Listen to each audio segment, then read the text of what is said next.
홀로코스트, 홀로코스트의 대명사, 독가스실. 2. 악령 높은 가스실. 아우슈비츠가 악령 높은 것은 바로 가스실을 사용하여 가장 많은 사람들을 살해했기 때문이다. 수용소는 살해 대상들을 깨끗하게 처리하기 위해 다양한 방법을 수사했다. 가장 잘 알려진 방법이 자신이 묻힐 구덩이를 파괴하고 총살하는 것이다. 그런데 이 방법의 문제점은 전쟁 중이라 귀중한 탄환을 사용해야 한다는 점이다. 더불어 처형에 동원된 장병 역시 독일인 이전의 인간이므로 처형 후 스트레스 등을 겪는다는 것이 문제였다. 그러므로 신속하고 문제점이 다소 작은 다른 방법을 모색해야 했다. 바로 가스를 사용한 집단 처형 장치이다. 1942년 6월 헤움로 수용소에서 베를린의 가스실 총책임자 발터라우프 SS 대령에게 자신들이 사용 중인 학살용 가스트럭의 개선점을 보고한 서한에 가스장치에 대한 적나라한 증거가 적혀있다. 이 자료에 의하면 1941년 12월 1일 세대의 특수차량으로 9만 7천 명을 처리했는데 차량에 별다른 결함이 발견되지 않았지만 다음의 사항들의 개선을 건의했다. 1. 과잉 압력을 막고 일산화탄소가 빠르게 퍼지게 하기 위해 차량 후방 벽면의 위에다 10x1cm의 구멍을 뚫을 필요가 있음. 압력 과잉은 밖에서 이 구멍을 막는 덮개를 여닫음으로써 조절할 수 있음. 2. 통상 적재 시 평방미터당 9에서 10명임. 최대한으로 적재 시 비포장도로를 주행할 때 차량 안정성에 문제가 있으므로 적재 공간의 축소가 필요함.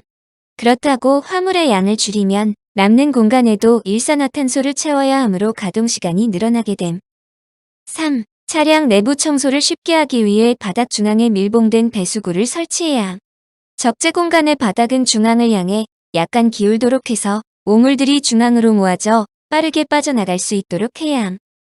4. 적재 공간 내 램프를 더 철저하게 보호해야 됨.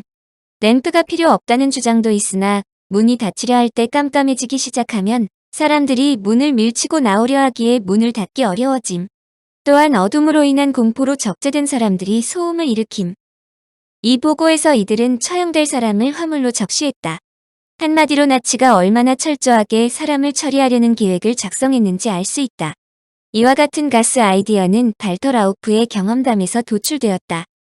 그가 한적한 교회에서 잠시 차를 멈추고 잠을 청했는데 시동 끄는 것을 깜빡 잊고 문득 잠에서 깨보니 배기가스에 중독되어서 사지가 굳어 꼼짝 못하고 죽을 뻔했다. 겨우 탈출에 성공했고 이 경험이 가스형을 개발하는 데 결정적인 계기가 되었다는 것이다.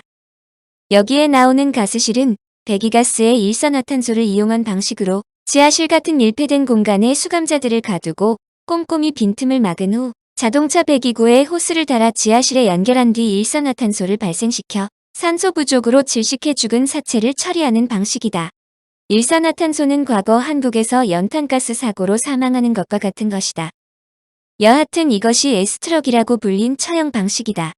나치의 6개 홀로코스트 수용소 중 트레블링카, 헤움로, 베우제츠, 소비보르에서 수용소가 폐쇄되는 1944년까지 이들 방식을 사용했다. 물론 이들은 곧바로 가스트럭을 업그레이드하여 별도 가스실에 건축한 다음 거대한 엔진을 부착하여 엔진을 공회전시켜 희생자들을 질식시켰다. 학자들은 이 4곳 홀로코스트 수용소에서 약 200만 명이 사망했다고 추정한다. 가스실을 이용한 학살은 나치로부터 효율적인 학살 방법으로 평가되었는데 이때 등장한 것이 유명한 치클론 B이다. 치클론 B는 밀폐된 공간을 방역하는 살충제인데 청산가리가 사용되므로 인간에겐 치명적인 독가스다. 그러므로 1941년 9월 아우슈비츠 수용소에서 처음으로 시행했는데 효과가 조차 배기가스식보다 더 저렴하게 사람들을 살해할 수 있다는 결론을 내렸다. 그럼에도 불구하고 효율 좋은 치클론 B는 모든 수용소에서 사용된 것이 아니라 아우슈비츠와 마이다네크 수용소에서만 사용되었다. 전쟁 중기 이후 치클론 B의 대량 생산이 가능했음에도 다른 수용소들은 기존의 일산화탄소 방식을 고수했기 때문이다. 그러나 다른 수용소들은 1944년 이전에 폐쇄되었고 치클론 B를 사용하는 마이다네크 수용소는 1944년 7월, 아우슈비츠에서는 1945년 1월까지 계속 사용되었다. 그런데 다소 엉뚱한 기사가 발견된다. 독일 언론들이 수용소에서 대량의 방역용 약품이 공급되는 것을 보고 나치 수용소가 위생적으로 운영되는 증거라고 보도했다는 것이다. 놀라운 것은 산업적 학살을 위해 독가스를 사용한 최초의 국가는 히틀러의 나치 독일이 아니라 나폴레옹 보나파르트이다. 클로드 리베그는 2005년 나폴레옹의 범죄들 히틀러를 위한 청사진에서 1801년 나폴레옹의 명을 받은 르클레르 장군의 프랑스군은 아이티에서 벌어진 흑인 노예 반란을 잔혹하게 진압한 후 포로들을 가스실로 개조한 함선의 선창에 몰아넣어 이산화황으로 질식시켜 살해했다고 적었다. 클로드는 이 학살의 원인으로 다음을 들었다. 아이티는 프랑스 제1식민제국의 주요 수입원이었는데 그 핵심은 아이티의 사탕수수이다. 사탕수수는 인원이 많이 소요되는데 이들은 모두 노예들로 운용했다. 그런데 프랑스 대혁명 소식이 알려지자 자유사상을 접한 노예들이 반란을 일으킨 것이다. 때문에 나폴레옹은 아이티에 살고 있는 흑인 전체를 반란 세력으로 간주하고 이들을 모조리 제거한 후 자유민권 사상에 물들지 않은 새 노예들을 아프리카에서 데려오겠다는 것이다. 그런데 한 섬의 인구 전체를 신속하게 말살하는 것이 간단한 것이 아니다. 그래서 연구 끝에 가장 효율적인 방법인 가스실 학살법이 고안되었다는 것이다. 클로드는 가스실에서 살해된 아이티 흑인들이 약 10만 명을 상회한다고 주장한다. 물론 이 주장은 아직 정설로 인정받고 있는 것은 아니다. 언론에서조차 가스실의 존재를 믿지 않아. 놀라운 것은 제2차 세계대전 중에 나치가 건설한 각종 수용소에서의 유대인에 대한 학살이 일반인들에게는 전쟁 중에 전혀 알려지지 않았고 전쟁이 끝난 후 전범 재판에서 일부 나치의 간부들조차 전혀 모르고 있었다는 것이 확인되었다는 점이다. 사실 히틀러의 유대인 탄압에 대해서 일부 레지스탕스들은 비밀리에 첩자들을 잠입시켜 진상을 폭로하려고 했지만 독일 측은 물론 서방 측에서조차 이를 진실로 인정하지 않았다. 그와 같은 보고를 받은 사람들의 반응은 대부분 유대인들의 조작이라는 것이다. 일반적으로 독일 국민들은 유대인들에 대한 이런 참상을 정확히 알지 못했기 때문에 이에 찬성한 적도 반대한 적도 없었다는 것이 옳은 이야기이다. 승전한 연합국조차 실제로 수용소를 눈으로 확인하기 전까지는 가스실의 존재 자체를 믿지 않으려 했다.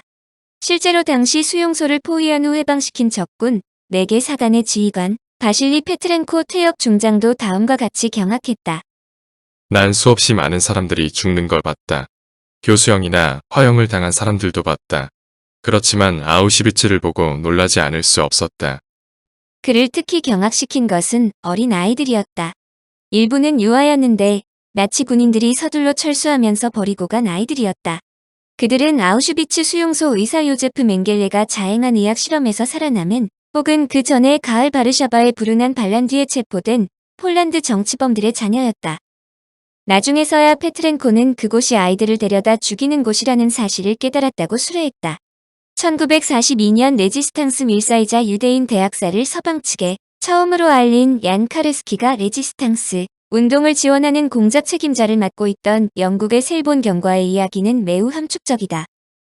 그는 1942년 독일군으로 위장한 채 유대인 수용소로 잠입해 나치의 유대인 학살을 목격한 후 자신이 본 참상을 설명하기 위해 만났다.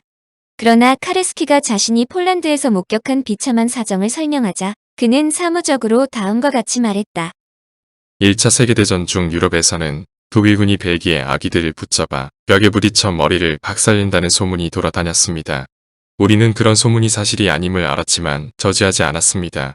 우리 국민들의 사기 진작에 도움이 됐기 때문입니다. 악명 높은 아우슈비츠 수용소에서 탈출한 사람들의 수기도 간행되었다. 1944년 타보라는 폴란드 정치범이 다른 수감자와 함께 수용소의 전기철 조망을 합선시킨 후 그것을 절단하고 수용소를 탈출하였다. 수용소의 참상을 그린 그의 수기는 런던의 폴란드 망명 정부에 의해 배포되었다. 또 다른 충격적인 보고서는 2명의 슬로바키아 유대인이 쓴 것으로 이를 통해 대량 가스 학살에 관한 상세한 이야기가 유대인 단체 및 서방 정부에 알려지기 시작했고 전쟁 기간 중에 언론 매체는 정기적으로 유대인 학살에 대해 보도했다. 그러나 이들 보도는 항상 뉴스 뒷전으로 밀렸다. 1944년 뉴욕타임스는 헝가리 유대인들이 학살당했다는 뉴스를 겨우 10cm짜리 기사로 취급했다. 그러므로 학살 기사가 전면 기사로 등장하기 시작한 것은 전쟁이 끝나서부터이다. 유대인 학살에 대한 언론사의 보도 태도는 아마도 제1차 세계대전 당시 연합군 측에서 독일인들의 잔혹 행위를 과장하여 선전했던 전력이 있기 때문에 서방 기자들은 나치들의 잔혹한 만행에 대해 진담으로 믿지 않았다는 설명도 있다. 생크먼 박사는 히틀러가 유대인을 처음부터 의도적으로 박살내려고 했다는 주장에 대해 이의를 제기했다. 히틀러가 집권한 처음 몇 년 동안 히틀러는 유대인을 독일에서 추방시키는 것으로 만족했다는 것이다. 실제로 제2차 세계대전이 발발되기 전인 1938년까지 나치는 거의 20만 명의 유대인을 독일에서 추방했다. 생크먼은 히틀러가 독일은 물론 독일이 제압한 지역에 있는 유대인을 모두 추방하려고 계획했다. 그런데 계속적으로 유대인을 추방하지 못한 이유는 영국이 해상을 장악하고 있는 데다 유대인들을 받아주는 곳이 없었기 때문이라는 것이다. 생크먼의 주장은 나치 수용소에서 있었던 이런 홀로코스트조차 부정하는 사람들로부터 좋은 자료로 인용된다. 그들을 홀로코스트의 부정론자라고 부르는데 이들은 다음 세 가지를 부정한다. 1. 1차적으로 인종을 기초로 한 집단 학살의 의도가 있었다. 2. 가스실과 소각로를 사용한 고도의 기술적이고 잘 짜인 말살 계획이 수행되었다. 3. 500만에서 600만 명의 유대인이 사망한 것으로 추정된다. 부정론자들이 나치 독일에서 반유대주의가 만연했고 히틀러를 비롯한 나치 지도부에 많은 수가 유대인을 싫어했음도 부정하지 않는다. 또한 유대인들이 추방당하고 재산을 몰수당하고 과잉 수용, 질병, 강제 노동으로 희생되었다는 것도 부정하지 않는다. 간단하게 말해 부정론자들은 앞의 세 가지 주장에 대해 다음과 같이 설명한다. 1. 유럽의 유대인종을 말살하려는 나치의 정책은 없었다. 나치 정부는 유대인들을 외국으로 추방하려고 했다. 그런데 나치가 계속 승리했기 때문에 추방해야 할 인원이 점점 증가하여 적절한 조처를 할 수 없었다. 더구나 전세가 처음과는 달리 기울자 나치는 유대인들을 개토에 감금했고 마침내는 수용소에 수용했다. 2. 유대인들의 주된 사망 원인은 질병과 굶주림이었다. 이의 원인은 1차적으로 전쟁 말미에 연합군이 독일의 보급선과 물자를 파괴했기 때문이다. 가스실은 옷가지와 이불에 있는 이등 해충을 죽이는 데 사용되었고 소각로는 질병, 굶주림 중노동, 총살, 교수형으로 죽은 시체들을 처분하는 용도로만 사용되었다. 3. 게토와 수용소에서 죽거나 죽임을 당한 유대인 수는 30만 명에서 200만 명 사이다. 위에서 설명한 것과 같은 수많은 증거가 있는데도 부정론자들이 이를 유대인들의 조직적인 음해라고 주장하는 것은 사실 영국도 독일에서 유대인을 팔레스타인 등으로 추방하려는 계획을 모른 채 했다는 점도 알려지기 때문이다. 1940년에 히틀러는 개인적으로 독일에 남아있는 모든 유대인을 아프리카 해안의 프랑스령 마다가스카르 섬으로 추방하려는 제안을 승인하기도 했다. 이 계획이 불발에 그친 것은 영국이 해상로를 장악하고 있기 때문이다. 결국 나치에 의해 수백만 명이 살해된 유대인 학살은 당시 주변국들의 이기적인 행동 때문에 일어났다는 뜻이지만 그렇다고 해도 히틀러의 유대인들이 학살된 책임이 사라지는 것은 물론 아니다. 사실 니른베르크 전범 재판에서 홀로코스트의 책임자가 누구이냐에 대한 논란이 있었다. 재판에 회부된 군수장과이자 건축가인 알베르트 슈페어는 자신은 유대인의 말살 계획에 대해서는 전혀 몰랐지만 1946년 12월 20일의 일기에서 히틀러에 대해 의미심장한 말을 적었다. 히틀러는 항상 유대인을 미워했다. 그는 아무 때나 그 미움을 조금도 숨기지 않고 토로했다. 수프를 마시고 야채가 차려지기를 기다리면서 조용하게 이런 말을 내게 던지기도 했다. 나는 유럽에서 유대인을 절멸시키고 싶네. 이 전쟁은 국가사회주의에 대해 전 세계 유대인의 결전이지. 결국 어느 한쪽은 무릎을 꿇게 될 거야. 우리 쪽이 그러지 않을 것은 확실하네. 그러나 내가 유대인 살상에 대해 아무것도 모른다고 법정에서 진술한 것은 사실이다. 물론 히틀러가 유대인 말살을 명령한 구체적인 명령서가 있는 것은 아니다. 특히 알베르트 슈페어도 히틀러가 전쟁 전 기간 동안 세세한 기술적인 문제들에까지 크게 관여하지 않았다는 데는 동의했다.